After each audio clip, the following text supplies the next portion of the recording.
Hello everyone and welcome to the Green Man channel. Hope you're doing good and well. So it's time for a new album review this Saturday and I'm talking about the 6th studio album from the black metal band Abigail Williams and their release of Void Within Existence, which came out yesterday on the 18th of July via Agonia Records.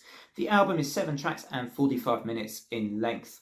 So this black metal album is pretty dramatic, it's abrasive yet also bleak and atmospheric. But it's also pretty detailed at times as well and very focused. And I think something that's really stood out to me on this album, one of the first things on my early listens, was the drumming of Mike Heller and how good that is throughout this album, the way he changes things up, kind of getting the variety of the classic sort of black metal blast beat style with all kinds of interesting other variations in his drumming as the album kind of goes through slower and more steady moments throughout its runtime, and it is a splendid display of drumming, I have to say. Perhaps one of my, maybe if there was a list of drumming performance for 2025, this one would come near the top, if not the top for the year. And I also have to say, out of the black metal I've heard, and I will admit I've not listened to a huge amount of black metal in 2025, this would certainly be maybe my favourite, if not my favourite, black metal release of the year so far.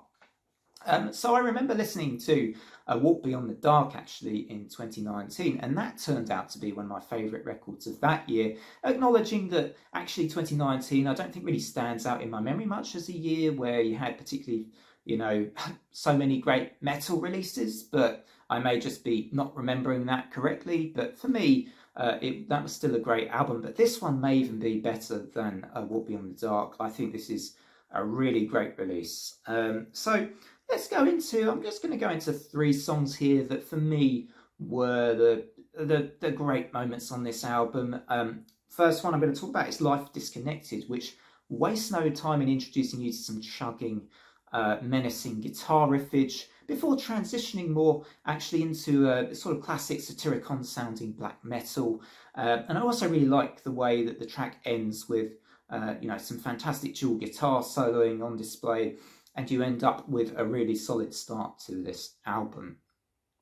Now, perhaps for me, the zenith of this record is the absolutely stunning track Talk to Your Sleep, which is like an 8-minute epic on the album, and it goes through these different phases. You get some sort of faster, hard-hitting stuff, but mixed up with some more melodic moments, yet more great lead guitar work here, some creative rhythm work too on this song, and again, some really great drumming from Mike Heller, and put together you have an 8-minute really fantastic epic on the album, which, as I say, for me provides the peak point of this record, and one you're surely going to want to revisit when you go back to the album.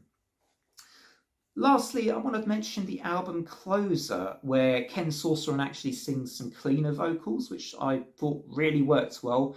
They're obviously going for something moodier and atmospheric as the closing track on the album, but I think despite this being a steadier song, it doesn't end the momentum of the record because the sound is gigantic here. Like, it's a really big, incredibly haunting sound that provides the icing on the cake to this Abigail Williams record in the best way possible, I think. And it's why I wanted to shout out this specific track, although, it's the last song on the album.